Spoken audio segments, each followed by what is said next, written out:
Can't Stop the Pop, the podcast where we, that's me, Craig, and me, Matty, do a deep dive on a song from the 90s or noughties. So, Craig, what song are we doing this week? We are doing Phixx, Hold On Me.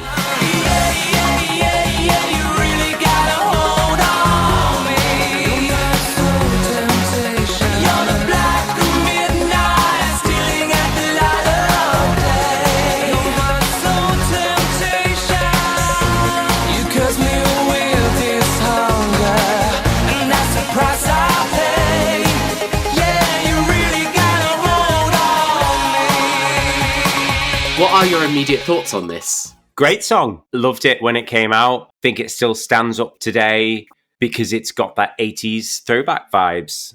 And I love the ridiculously homoerotic video, basically. I mean, I think we'll spend a lot of time talking about that, but...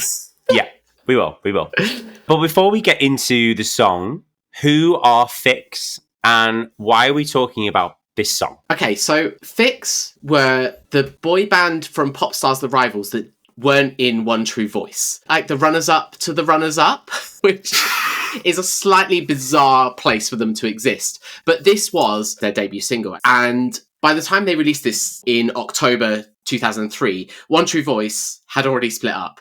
So things happened quickly. What a bizarre and brilliant time in pop music.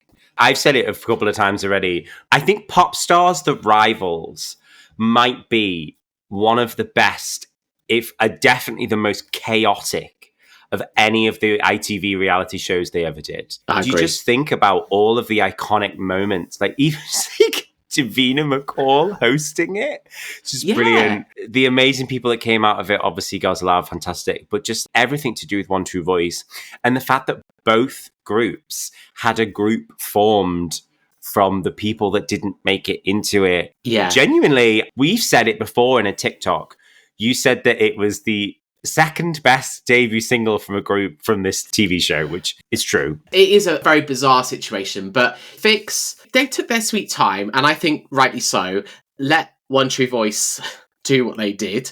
And then they signed with the same management as Liberty X, and they recorded this and released it as their debut single. And what stands out to me is it sounds really different to anything that was really happening in the charts at the time. Now, I would say, yes, you had Holly Valance doing The State of Mind. There was this sort of this 80s electro-pop revival. But in terms of TV talent shows, a song like this was really different, really different. It just seemed like they had a real vision as a boy band and a sound that they wanted to do. It was so bold. I know I made a joke that it was a homoerotic video, which it is, but that 80s noir vampire bondage vibe that they went with for the kind of album campaign, that's bold. That's great as well, because it's not often when a boy band gets launched, I say more often than not, I think it takes a while for their style and sound to come through. There's too many to name. I think most boy bands you can say that with. And I feel like most great boy band debut singles tend to have been ones that it's not that they could have been sung by anyone,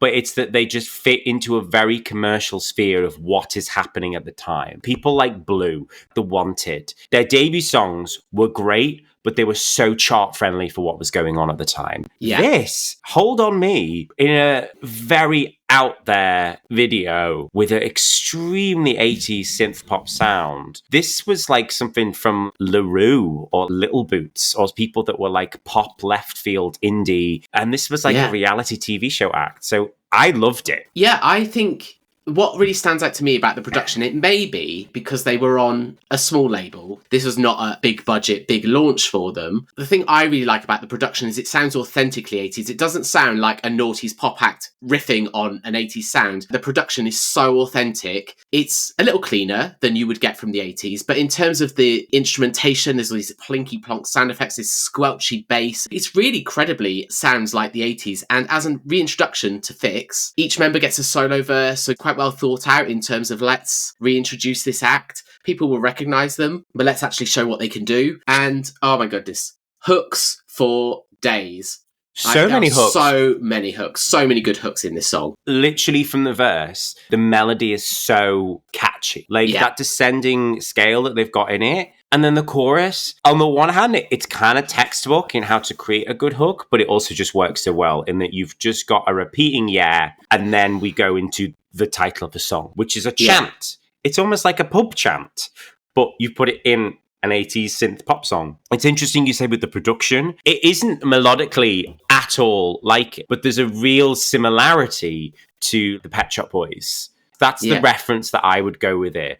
And particularly, I'd say their cover of You Are Always on My Mind, that kind of da-da-da-da, da-da, that vibe to it. I can't imagine that there wasn't it's not copied, but it's definitely referential to that style and that particular era of Pet Shop Boys, 80s, Human League, that sort of vibe. It's such a bold pop song. Love the production, love the hooks, nice production on the vocals as well. It's nice, as you say, that everyone gets their own little line.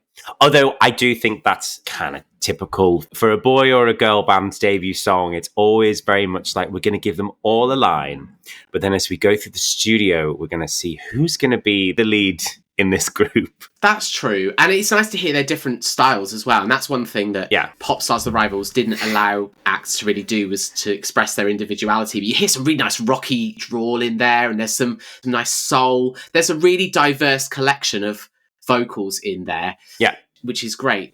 It felt like a real moment. And looking back on the stats and the history of it, I genuinely thought it was bigger than what it was. Like, we'll get to the stats eventually, but I thought that this was a much bigger hit than it was, and I think it deserved to be. I totally agree. I mean, they've got a good launch considering where they were coming from. Yeah. But of course, I suppose the song is great, but what most people are going to remember about this is the video. And perhaps, by extension, the Top of the Pops performance, which we'll also discuss. Tell me what you see. How do you summarise this video? It is bondage that you can put just before the watershed. It's that kind of thing of, in theory, it doesn't show you anything in a video which other pop videos haven't done, especially female pop videos. I mean, God, you compare it to some Pussycat Dolls videos and it's just like, well, what's the difference? Which is because it was a boy band. And it's also because it was a boy band that you've got to try and think of the appeal of who is going to buy a boy band record. And typically, a record company is going to go, we're going to gear this towards teenage girls. Now, you're in a weird pocket here, because I do think that they were right to go, you know what? No, we're actually going to go for a slightly different demographic, and we're going to go for the late 20s, early 30s gays. Because they were still watching these reality shows. They were still following these groups. And we're the ones still talking about it now. Like, that genuinely. is very true. I like to think they also thought, what we need is, we just need to convert a new generation of men into homosexuals, and this is how we're going to do it, because I guarantee... Girl, it worked. It worked. I guarantee someone will listen to this episode and comment, this is the moment I knew, because what they do is each member has their own sequence. I think the one that really jumps out to me as how quite risque this was, you've got Nick, he's in a morgue, obviously, on a gurney, and he's strapped down, and there's this woman brandishing a knife around him, but he's bruised. I wouldn't say it's conventionally sexy. They are writhing around and contorting themselves almost. It's really pushing it out there in terms of what they're showing. It's not sexy in a typical way. It's just definitely going for that slight arousing, slight on the edge of body horror thing. You've got influences pulled from everywhere. All the boys are topless, dancing with various stages of bruises and blood on them. Yeah. But that's also a theme that they would go through with the other singles from the album. Right? Yeah, I'm not making really that up. So when they went into Love Revolution and they went into their cover of Wild Boys, there was still this cyberpunky, futuristic, sexy vibe. It was a vision, and they just went hell for leather, 10 out of 10. So that's kind of the makeup of the video or they're all sort of stuck in these bondage situations. What happened on Top of the Pops, Craig? Well, they essentially recreated it. Firstly, they mimed, but they didn't have microphones. So that, again, is another throwback to the 80s when acts would go on Top of the Pops and just lip sync without even pretending. They're all dressed at the start. And then after the first chorus, their clothes get ripped off. Although I have to say, only 3 members of the group have their tops taken off. The other 2 are at the back. And I do think that's quite noticeable in the video as well. You've got 3 members shirtless and writhing around, and then one of them shut in a box and one of them's wandering through a dark corridor. It's really hard to not see that when you notice it. But they got chains around their necks and they're on chairs and they're basically bound. It's a bondage show on Top of the Pops in 2003. It's a full-on queer burlesque show. I watched it back. I just love that this was on television over 20 years ago. Yeah. And this is over 20 years old now. And it was just so out there. It's funny that you say the thing that only 3 of them had their tops off. Be great if we could get some insight into that conversation, because yes, it was a different time for pop music and acts were treated differently, but you know that there was still conversations that would have been had about, are you comfortable with how much skin you're going to put out there? I don't think anyone would have been forced, at least I hope not. Now, this performance was so risque that it got complaints. Only 8 people complained, though given it was 2003 and given the slide that Top of the Pops was on, that probably represents about 50% of the audience watching at the time. Yeah. They complained and said this is totally inappropriate, and the complaints were upheld, and the BBC were like, yeah, in hindsight, it probably was a bit much, but what are you going to do? It's been broadcast now, so we won't do that again.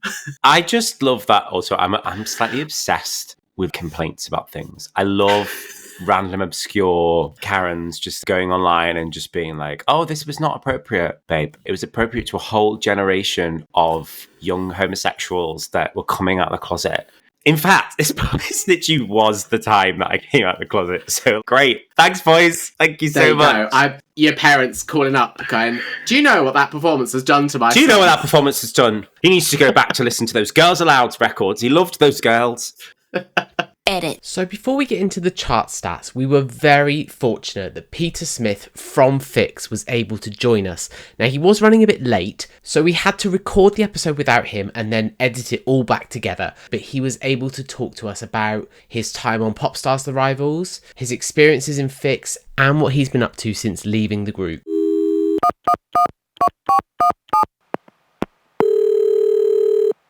Operator. I watched back the episode of Popstars The Rivals where you announced you were too old to be in the group at the... You're 25. Was it the age limit was 24, wasn't it? And you were 25.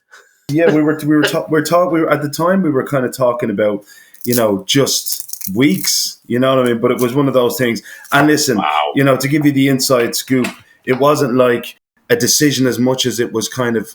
I don't know if I've said this to many people, but there was a lot of people from where I'm from. I'm from Dublin in Ireland, who knew that I was a few weeks older than I should have been, and because of what had happened earlier in the competition, the Hazel Kane's Warren, they kind of made a couple of phone calls. I mean, you'd never get away with it now, but the reason why Jonathan Bullen and all the series producers decided to do it. Every week there was on average about 18, 19 million people watching and about 2 million people voting. So myself, Daniel and Anton were sharing about 1.5 million of the boys' votes every 2 weeks. And the rest of the boys were splitting the balance of those votes between them. So we were walking into the band for whatever reason. So the series producers had no choice really but to kind of say to me, listen, this is going on. It's up to you how you want to handle it. Do you want to make the announcement yourself or do we handle it? I was like, no, I'll do it myself.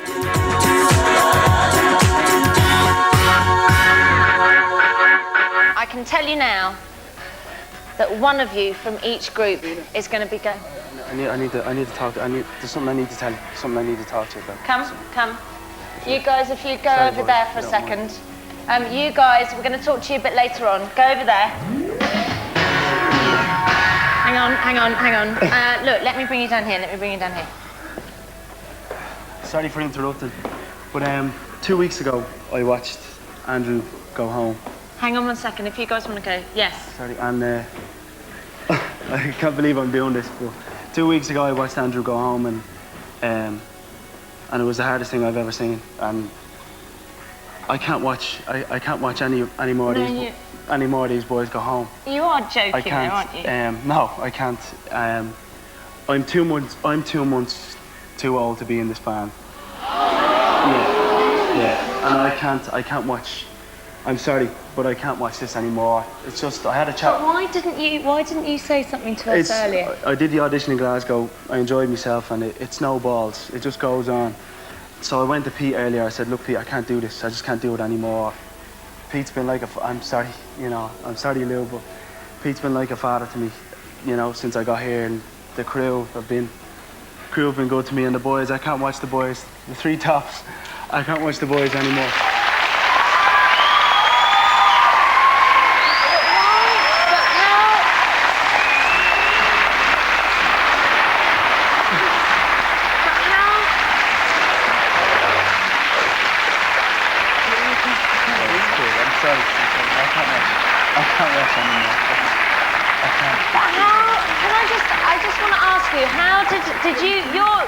You got checked, didn't you? For identification. I can't watch anymore. I watched Andrew the other weekend.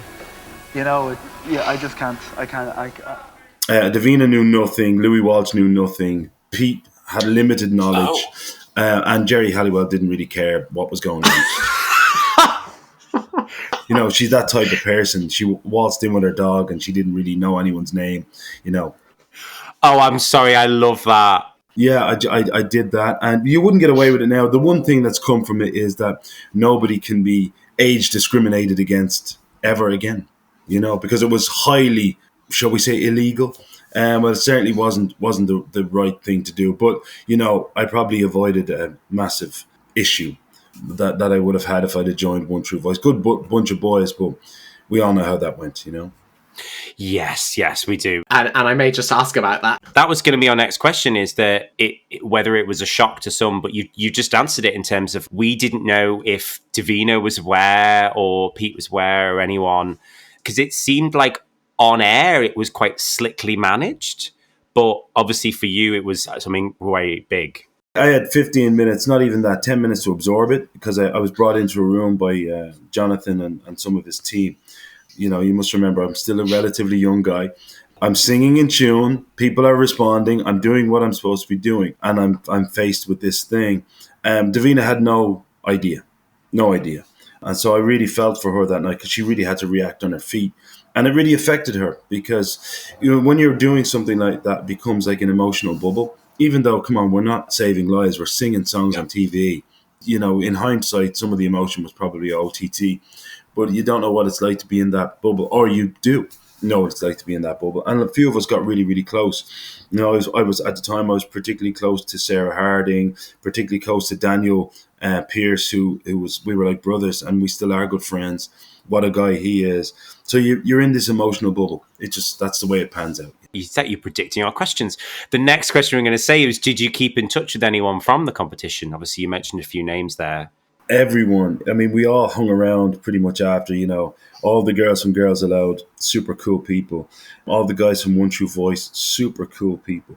I'm still pretty close to Nick, and ironically, not so much the Phixx guys. I would speak to Nick, but, for different reasons. I mean, Chris, I never really got on with Chris. He's a different type of guy to me, to be honest. Mikey, I loved. Mikey's just a beautiful guy, inside and out. He's the most humble, just lovely person. And the whole idea when I was bringing the idea of us trying to do the Duran Duran thing was that he was such a nice guy. He had so much goodness about him that just stick him at the front and this thing will work. Andrew was a quiet guy. He seemed okay, but again, we were different types of people. Yeah, Nick, I still speak to Nick all the time. Nick's a super guy, doing really well for himself. He's joined the Fizz and all the Books Fizz girls, and that's going to go well for him. So I'm super proud of him. Nick was 16 when I met him. He's a cool guy. You were competing to be in One True Voice, and hindsight is 2020. And given what we now know about the music industry, how it was evolving, and with the experience you've subsequently had, if you were Pete Waterman, how would you have steered that group differently? Well, first of all, I would have put instruments in everybody's hands. I mean, Daniel Pearce is a multi-instrumentalist. I play some guitars. I would have put instruments in people's hands and I would have made them play. And I would have involved the boys more in the writing. Daniel's a great writer. I can write. Anton's a decent writer and a great singer. The band would have been different, I think, had I been in it. Keith Semple's a great guy. Jamie and Matt, they're more typical of your boy bander kind of thing.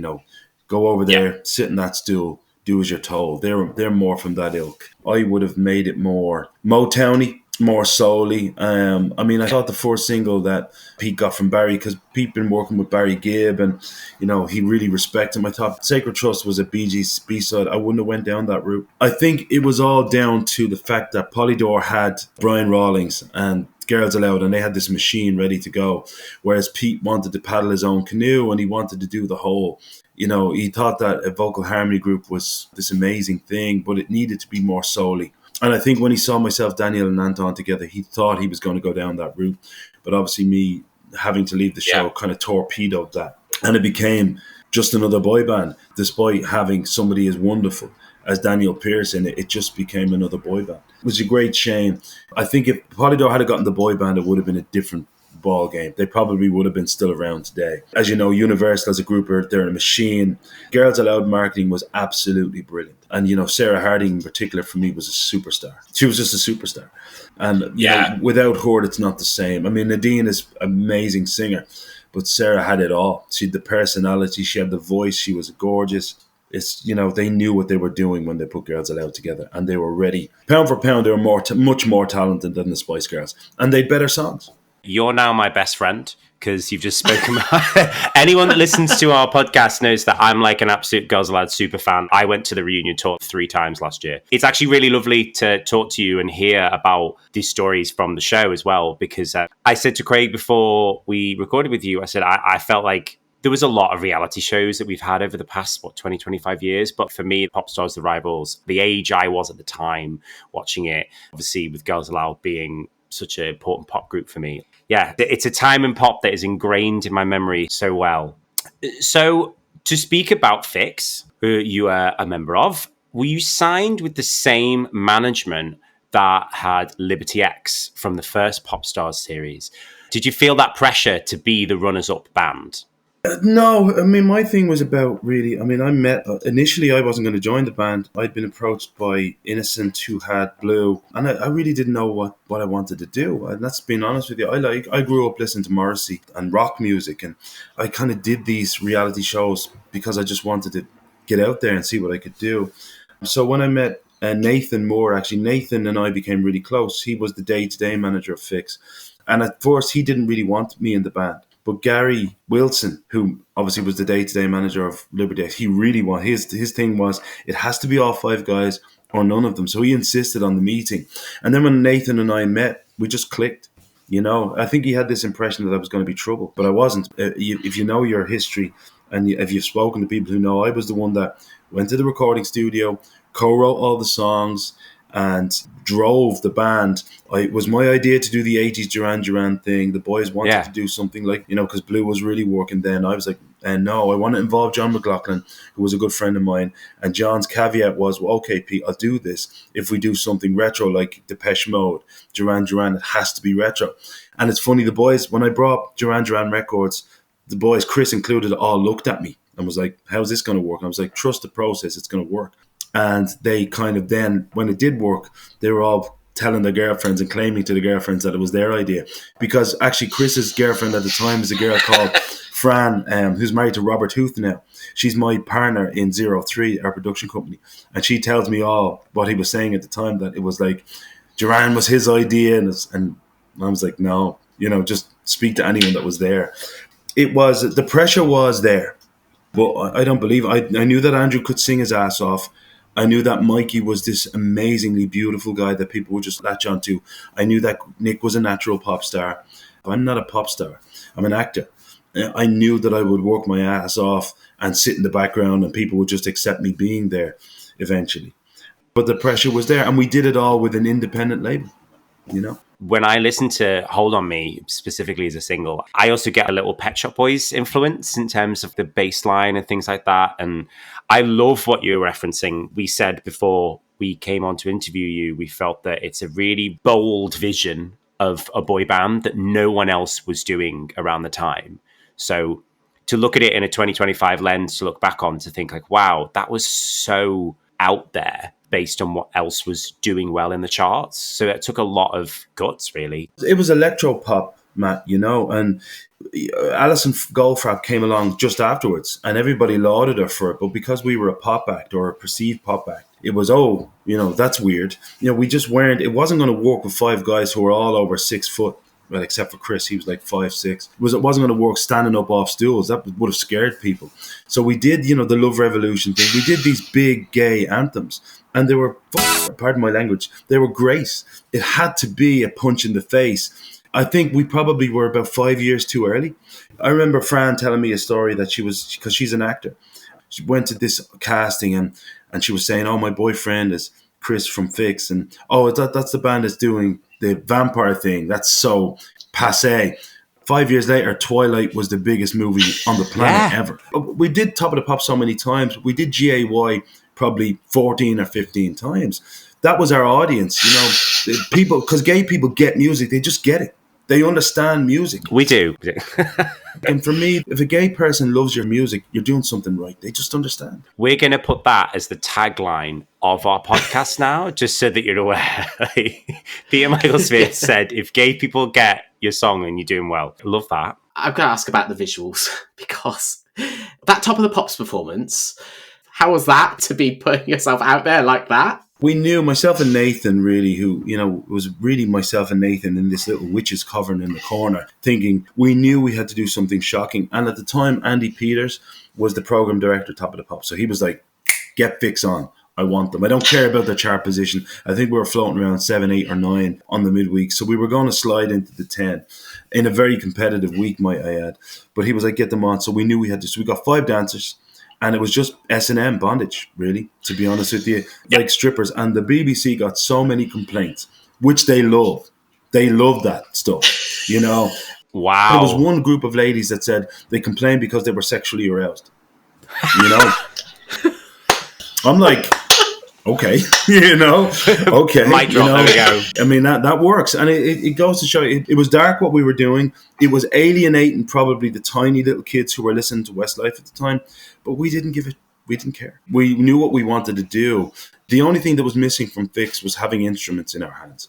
I always felt, let's get people with instruments in there and be what we're going to be. Go and try to compete with Depeche Mode. Get a keyboard on the stage, get a guitar on the stage, get a DJ. I wanted to move it further in that direction, to be honest. I think there would have been scope to have done that with more material. And I do think the whole idea of putting instruments in your hands and you saying that you were maybe a bit too early, that is quite literally not necessarily with the Depeche Mode sound, but in terms you've only got to look at other sort of boy band iterations. Lads with instruments in their hands became a real thing after that, again, in pop. So maybe it was a whole just being a bit too ahead of your time. Yeah, I mean, I listened to Electrophonic Revolution from time to time, the Phixx album, and they removed my photograph from the cover, and just, I'm an asterisk on 9 of those tracks. Oh, yeah, also written by Peter Smith. I'm an asterisk. I mean, I worked very hard to put that album together. While the boys were off partying with their girlfriends, I was the one, you know, doing the meetings and doing the writing.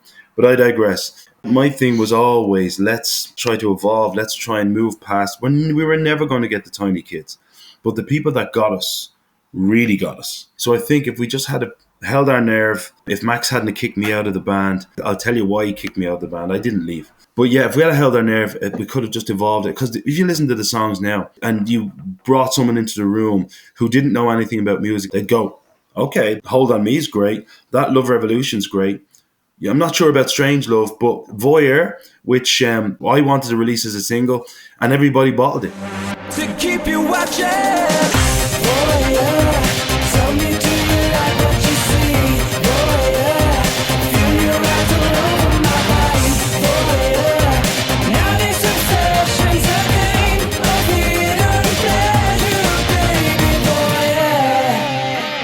yeah. But because of the whole voyeurism thing. Now, Jesus, I mean, it would be nothing, it would be passé. There was a lot of decisions that were bottled, to be honest with you, that should have been made. I'd listen to the album, not just in readiness for this, I still listen to it. I think it's a great album. So you left after 3 singles, but clearly something else happens. We were brought to a meeting with a guy called Mike Peden, who used to write all the S Club stuff, and he was working with a lovely lady called Judy Tsuki.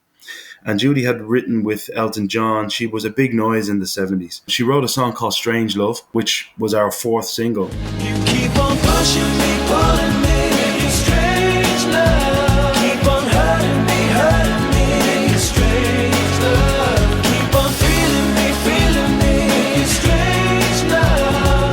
You make me feel alive. I'm alive, I'm alive, I'm alive, I'm alive. It did well in South Africa and stuff because our album was #1 down there. I wasn't in the video, obviously, but the boys hated it. And because I was the class representative, being the oldest and being the leader, they asked me to go and meet Max at Concept Records, our record label, and confront him and say, listen, we either stay working with John McLaughlin, doing the co-writes, or we leave the label. So Max took it out on me, basically said that I was the troublemaker, and he was just waiting for an excuse to kick me out of the band. I would like to hope that if an artist is going to come in and is going to say that's the record label, that we're not comfortable with this direction or whatever, that there'll be more of a conversation rather than just, you're a troublemaker, you're out of the band. That's really bad. Listen, I mean, it was time to move on anyway. I mean, I didn't have a good few years then after that. I kind of turned me off music completely, if I'm being honest with you, Matt. But for me, it was just one of those things that I had enough anyway. I really felt I was carrying an awful lot for them. You don't expect a thank you, but sometimes you expect an acknowledgement. But it was never going to happen. I mean, as I said, people can be quite arrogant and assume that whatever success you're having is their success, and that's fine. I electively decided that I didn't want to. I wanted to be just in the background working and doing whatever I wanted to do. My thing was put Mikey at the front. He's got the celebrity relationship. He's got all of that stuff. And he's a good person. And he's believable as a decent human being. Whereas the rest of them were either too quiet or too young. It was time to go. It was time to go anyway. Let's talk about your career that you have had since then. You recently playing the lead in Moonlight, the Philip Lynott Enigma. So I'm going to be realistic and suspect that some of our listeners probably don't know who Phil Lynott is. So who was he, and what is the significance of this role to you? Once upon a time, there was a very, very famous band from Dublin called Thin Lizzy. And they went abroad and then they went to America. And your listeners will probably know the songs more than they know the band. But the guy that was the leader, the writer of the band, was a black Irish guy called Philip Lynott, who didn't live long. He died at age 36 due to some complications due to his lifestyle. But he left a body of music behind that was huge and influenced a huge amount of bands who exist today because they grew up listening to Thin Lizzy. Even though he's from Dublin, he was raised in Dublin, but he was actually born in West Bromwich. So a story was written, and it has become now a hit piece of musical theatre. We sold out the first 4 shows this month in Dublin, and then we go back to the same spot, Scene of the Crime, in Vicar Street in Dublin. Then we go down to another part of Ireland, which is called Limerick, and we'll play down there. And then we'll probably go up to Belfast and do 9 or 10 nights there. As we say in Ireland, it's on fire. It's got its own wheels right now. So, so far so good. And, I'm an actor, as I say. So I worked with Guy Ritchie last year on his next film, which is out at some stage this year, called In the Grey. I play an FBI agent in that. I was in Who is Aaron Carter back in 2022, which was the most streamed TV series of that year on Netflix. And I'm in another upcoming movie called UAP, which is an alien movie. I play a pretty nasty character in that. And I'm the lead in a movie called Code Red Spain, which comes out at the end of this year as well, across all the AVODs, Netflix and stuff like that. So yeah, things have been pretty busy, thank God. That's amazing. I have fond memories. I did a tour quite a while back, and I just remember the Irish audiences, you just can't beat them. Especially with musical theatre. We love talent. When you guys come over, and invariably British guys are always hugely talented because it's so much more competitive in the UK. So if you're on a stage in a British production, you got to have talent. So it would have been appreciated, I'd imagine. You mentioned Who's Aaron Carter just before, and that was a massive hit for Netflix. Did that feel like a career highlight for you? It was certainly a start, to meet the right people, to work with good directors like Bill Eagles, to work with, Ian Bjorfield, who, was my scene partner, to work with the great Denise Goff. There was a really good cast. And then for it to catch fire the way it caught, it was a good catalyst. Then your phone starts ringing and it doesn't stop. So, I'm a huge believer in God. I honestly think what's meant for you never passes you by. Can you just tell us a little bit about 03 Productions? Because that's sort of a relatively new thing for you. Yeah, I mean, again, the world is so serendipitous, huh? Chris from Phixx, his ex-girlfriend Fran, who I knew from back then, obviously she was an actor. I had all of this madness going on, and I knew to trust her. We had a good relationship back then, even though I didn't have a great relationship with Chris. She was a good person. So I reached out and I said, listen, I'm doing this thing, but I'm on the screen a lot, and I need somebody who's organized and who knows this business that I can trust. And by the way, I've got a really great script, and I have a good relationship with a top director here in Ireland called Jason Phixx, and we've got this script for a movie called Code Red Spain, and we need a lead actor as well. So it all just tied in. I mean, Fran she plays the lead female part, who my character rescues because it's a military thing, but she's absolutely brilliant. She's been a dream to work with. So we formed 03 straight away, and then we got involved in this theatre as well. So it's been quite the revelation kind of working with her. And, thank God 03 seems to have its own legs. We're stacked up. We've got lots on the slate, and now we've got some hits. We've got a movie that we've sold all over the world, and we've got theatre that's sold out. So touch wood, long may it continue. Long may it continue. You can only wish for the best, and if you've put your heart and soul into something like that, then it seems like it's going pretty well. You know this, Matt, from your experiences on the stage. Every gig can be your last. Always be nice to people who are there, because those are the ones that will remember you and call you back, So for me, that's what it's all about. It's about relationships. Nobody wants to work with someone that is an asshole, to be honest with you. You got to be nice to people in this world. I never understood people walking in, even when in my pop days, people be walking in with riders that long and giving people attitude. You got to remember that you're dealing with human beings who are just trying to do well in their careers as well. Be decent. I had a pretty bitter experience on the musical side of things, which is why I'm always honest about it. Music doesn't owe me anything. And when people ask me a question about my experience, I tend not to be guarded because I don't want anything from music. But ironically, now I've got lots of people coming and saying, oh, would you like to do duets with all of these high profile artists? Would you like to do some writing? Would you like to get involved?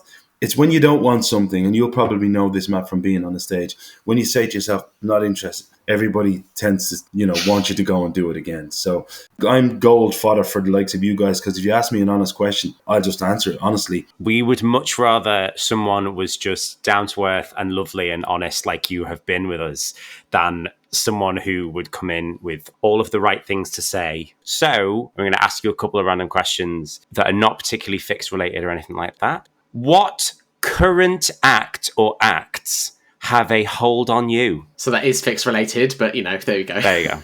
I will say, and I'll say this proudly, because they're Irish and because I just think this guy's writing is world class. The script, I would say Danny O'Donoghue in particular, as a writer and a performer, I can't see past them. I just think very rarely does somebody have a world class vocal, is a world class person, a decent guy, because I've met him a few times. I know his family, they're good people. And the writing is just incredible. So even though, I'm a rocker at heart, all that stuff, I have to say the script, 100%.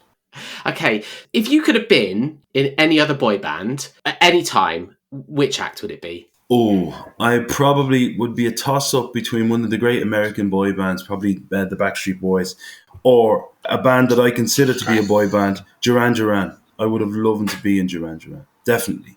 Those great songs, all the great time, 80s, when everybody was decent and people weren't obsessed with the crap that surrounds itself, that it was really about the songs. Love that. And anyone who listens to the podcast knows how much I love the Backstreet Boys, because I actually fainted at one of their gigs. So yeah, there we go. Yeah. So we did an episode about the Backstreet Boys, and he recounted how he fainted, and he was like one of those girls that you see on the videos where they get carted out. It's like, so Craig, it's iconic.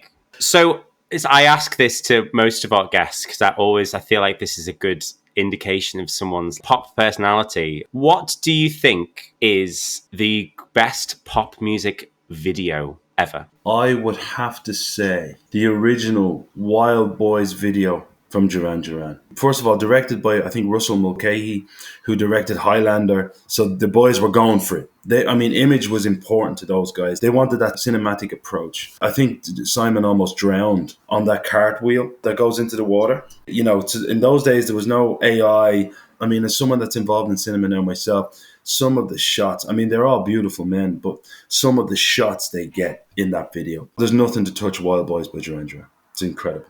Was that one of the influences of why you boys covered the song? We were approached by GAY, by Jeremy Joseph, early doors, before we were even successful. And he was like, I want Phixx on GAY.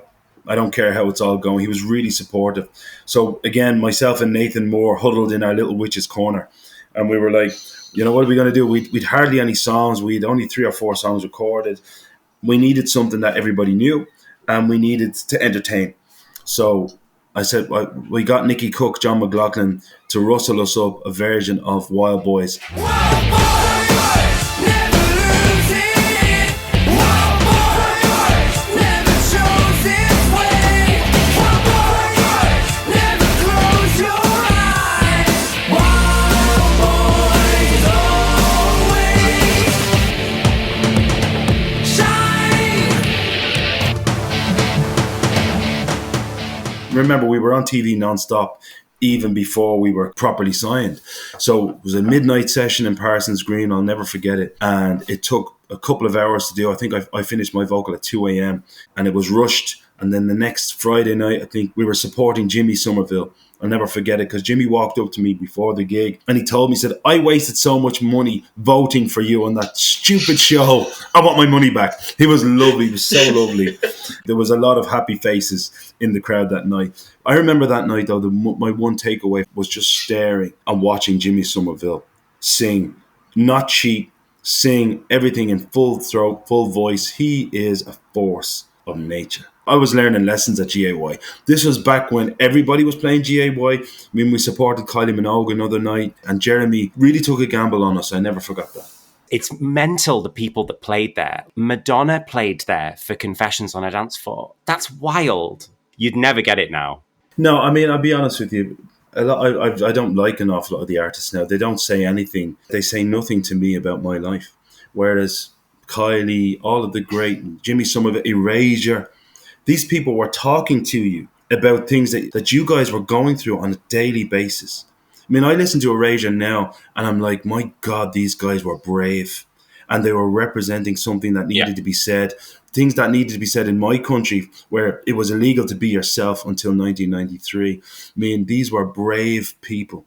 Well, P, it has been an absolute pleasure. Thank you so much for giving up your time. This has been wonderful. Thank you. A pleasure. Anytime, guys. It's always nice to walk down memory lane. It's not good experience. It's not bad experience. They're just lovely memories to have. And some interesting things happened along the way, shall we say. I love that. Thank you so much. Please hang up and try your call again. So, Craig, tell us, as the man with the stats, what happened when this song was released? And tell us about the album campaign. Don't freak out until you know the facts. Relax, Max. The song peaked at number 10, which you said you expected it to have been a bigger hit. But I would say it's really difficult to know what the expectation was, given what happened with One True Voice. And also where boy bands were at the time. I would say number 10 was probably a pretty big success for them. If you think this is around the time of D-Side and Triple Eight, and boy bands aren't fighting over the top spot anymore. They're fighting to get into the top 10. So all in all, I think probably a reasonable result. It didn't sell loads. It wasn't in the top 200 biggest sellers of the year. So it was indicative of where the boy band market had gone, or it just disappeared. But so this was the lead single, and they followed it up with Love Revolution and a cover of Wild Boys, which I could never quite decide whether that's genius or awful, but I sort of love it. And they always felt like they just sort of plateaued. All the singles performed consistently. This is their only top 10 hit, and then Peter left. released. And then the album, Electrophonic Revolution, incredible title, didn't get released in the UK. And then they eventually disbanded. So it did feel a little bit like they were all in with this. And it was like, okay, where do we take this next? What can we actually do with this? It's exactly the same. Look at D-Side and Triple Eight. They were all ended up in roughly the same situation. They just couldn't really turn that success into anything substantial, which is a shame. You said the boy band model at this point was just falling away. I'd say, I mentioned them before, but I feel like Blue were the only successful boy band around this time.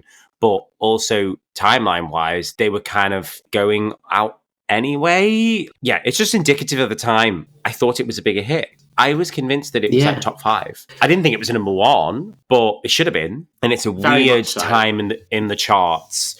That period of 2001, 2004 is such a weird time. And we discussed why in other episodes. But yeah, I loved it then. I love it now. And I enjoyed the follow-up singles. I didn't think they were as good, but I just remember having a lot of love for this song. It still stands up today. The biggest compliment I would pay to it is that there are loads of reasons why One True Voice's debut single wasn't this. There is no way they would have gotten away with this. Can you imagine? Coming out, but in a parallel universe where Sound of the Underground goes up against Hold On Me, I genuinely think it would have been a much closer contest. And I'm not saying that Girls Aloud shouldn't have won, but I think it would have been much closer. That's how good this song is and how good the whole vision of Phixx was compared to One True Voice. But like I say, the fact that they weren't One True Voice is in part what allowed them to push things as far as they did. Yeah, I think it could have been more of a head-to-head battle.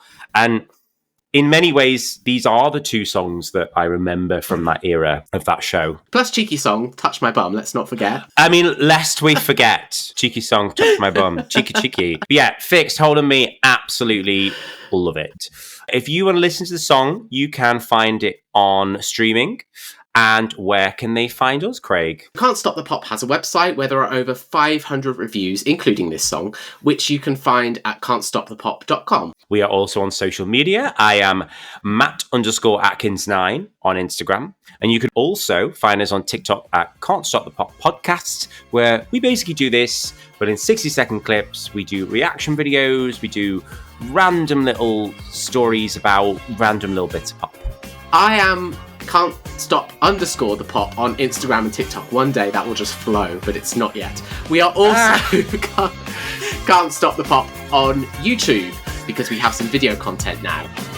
We do.